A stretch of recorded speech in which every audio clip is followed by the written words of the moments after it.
I want to talk to you about the debate and about the Supreme Court. You pick your order. Which would you prefer to do first? Why don't we start with the debate, Hugh? Okay. What did you make of that disaster?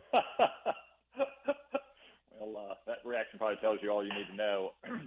Well, Hugh, first off, what you saw in Joe Biden Thursday night was not a bad night. It was not the result of a cold. A cold can give you the sniffles or a sore throat. It can't make you seem incoherent.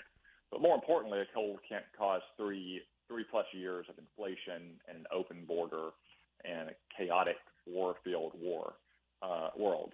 If Joe Biden had come into that debate 25 years younger and trim and vigorous, he would still be a failed and weak president because his policies are failures. What you saw on Thursday night was just the capstone of 3.5 years of weak, feckless leadership, and that's why the American people are ready to evict Joe Biden from the White House and return Donald Trump. You know, Senator, when former President Trump said, I don't understand what he said there, and I don't think he did either, sort of the takeaway line from the debate, I don't think President Biden should be president. And I think there's a 25th Amendment for a reason. I don't think he can run the world the way that an American president needs to run the world. Do you? Yeah, the Democratic Party and its media wing has been in meltdown ever since Thursday night because the chickens are coming home to roost for them. They've all covered up this president's failures and his ineptitude for 3+ years, really going back to the campaign starting in 2019. Now they're worried that not only are they going to lose the White House, they're going to lose in a landslide to Republicans for the Congress as well. So they're trying to find a way out of this dilemma. Of course, President Biden chose Kamala Harris in 2020 to be the vice president in no small part because she provided 25th Amendment insurance. If he had chosen just a garden variety, accomplished state-level Democratic politician, the Democratic Party may have already invoked the 25th Amendment against the guy. But now they're trying to pressure him to leave the race. But that raises the question, if he's not fit to run for president, how can he be fit to serve as president for the next 7 months? His staff has started leaking against him and his family, saying that he's really super sharp and with it from 10 to 4. Well, Hugh, last time I checked, our adversaries, Xi Jinping and Vladimir Putin and the Ayatollahs and Al-Qaeda and ISIS, don't just plot to harm America between the hours of 10 a.m. and 4 p.m. Eastern.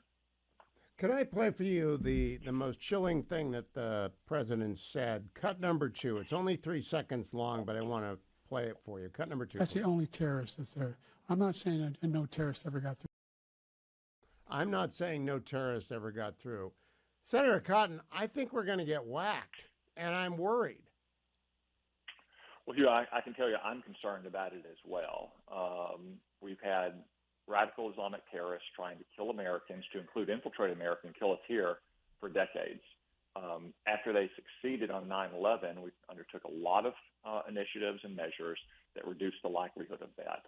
Joe Biden has opened our border, gutting every effort to stop terrorists from getting into this country. That's why you hear his FBI director say repeatedly that he's deeply alarmed about the threat of a mass casualty terror attack. And I think that's one of the reasons why Joe Biden said that in the debate. It's the same reason they issued that weak executive order on the border 2 or 3 weeks ago. It is advance CYA if there is a terror attack. Obviously, when you have a wide open border and more than 10 million illegals entering the country, there are probably more than just a few terrorists crossing the country. What we had under President Trump was a secure border where terrorists couldn't get in, and for that matter, illegal migrants couldn't enter either. Yet another reason why the American people are ready to return Donald Trump to the White House. Now, Senator Cotton, let's talk about the Supreme Court. You're on the Judiciary Committee. You confirmed and voted to confirm, I think, more than half of the current court. I would like to ask you about your assessment, you're also a Harvard lawyer, of whether or not the decision that came down yesterday, creating in essence 3 categories: absolute immunity for official acts, a very close inquiry to mixed acts, which are both official and unofficial, no immunity for unofficial acts or in the office. Doesn't the Manhattan case have to go back and start over? Because I believe some of those decisions the president took in the White House, I don't know if he took them with the advice and counsel of his White House counsel or anyone else on his White House staff about what the campaign laws required. Do you? I don't, Hugh. I know the president has filed a motion to vacate the conviction because it's not just the question you raise about whether some of the actions are official acts, but that the court also laid out some guidelines for how prosecutors would pursue those cases. So, for instance, they can't inquire into the president's motive. Second, they can't use evidence of official acts to establish or prove the elements of a crime involving unofficial acts.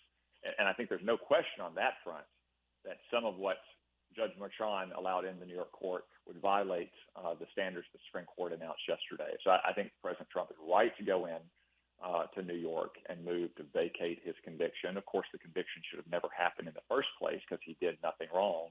This is a chance of a mulligan for that judge and that judicial system to get it right after the Supreme Court announced what has to be the case under our constitutional system, that you cannot target past presidents for their actions in office. As you know, as a former advisor to Richard Nixon, their efforts to do this in civil lawsuits, and the Supreme Court said you can't do it. Of course, the concern is even heightened in criminal prosecutions. And we've seen exactly what Joe Biden and the Democrats would do if there hadn't been this kind of immunity for past presidents. So the Supreme Court 100% got it right. President Trump was right on this all along, and his conviction in New York should be vacated. Now, we had a discussion about the court this morning with Steve Ladek of Georgetown Law and Jonathan Adler of Case Western. And Steve and I got into it a little bit because I have been a general counsel of two federal agencies. I've been litigating against federal agencies for the 30 years that I practice law. They are non-responsive. There are 1.86 million federal civilian employees who are not political appointees, and the administrative state doesn't give a whit about the average American. I welcomed Loper Bright as the most important decision of the term. What did you think of it? Well, Hugh, obviously the Trump immunity case got the most attention, but there were several important cases here at the end of the Supreme Court's term that is beginning to rein in the administrative state. Loper Bright, as you mentioned, overturned the so-called Chevron deference doctrine, which said if Congress doesn't do our job and we punt to an administrative agency using vague and ambiguous language, the administrative agency doesn't get to decide how to settle that. It's the court's responsibility to say what the law is. Just look at the facts in the Loper Bright case. The fisheries regulator was putting one of its bureaucrats on a small fishing boat to monitor its catch and making the business pay for the regulator to be on there.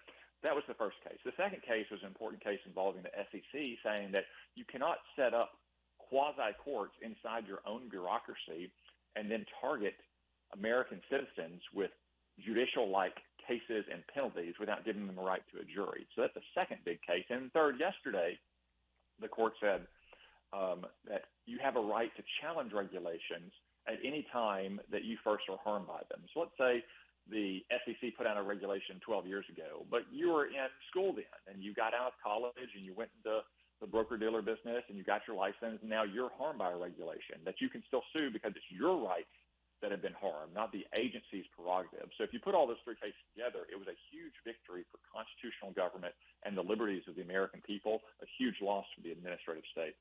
You didn't even mention Ohio versus EPA. It seems like every regulation the EPA has put out under Presidents Obama and Biden has been struck down by the Supreme Court because they overreach, Senator. We are a federalist system. I welcome that line of decisions as well. Do you ever talk about that on the Judiciary Committee, how these agencies are just ignoring the law and the president is just ignoring the law on student loan forgiveness?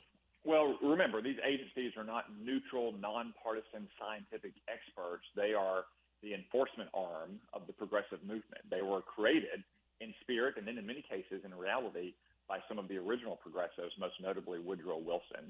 So the Democrats on the Judiciary Committee and writ large in the Congress love these agencies because they know they're largely controlled by Democrats who will help implement their agenda and who will help thwart the agenda of Republican presidents. That's one reason why the president or former President Trump has said when he gets back to the Oval Office, he's going to undertake sweeping civil service reform to make sure these people are responsive to the elected representatives of the American people, not their own whims or to the Democratic Party. Regarding the EPA, you're right, Hugh. The EPA loses cases almost as often as Jack Smith loses them at the Supreme Court.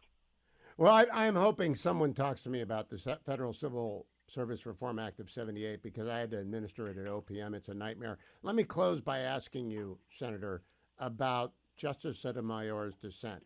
You served point in Baghdad. You know what it's like to have to make tough calls in a combatant situation.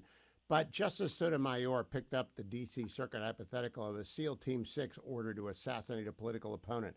It's so stupid, hypothetical. No one I know in the American military, and I know a lot of people, I'm a civilian, would ever carry out an illegal order like that. However, they did carry out drone strikes on American citizens by President Obama, and he's glad he can't be sued. What did you make of that hypothetical from Justice Sotomayor?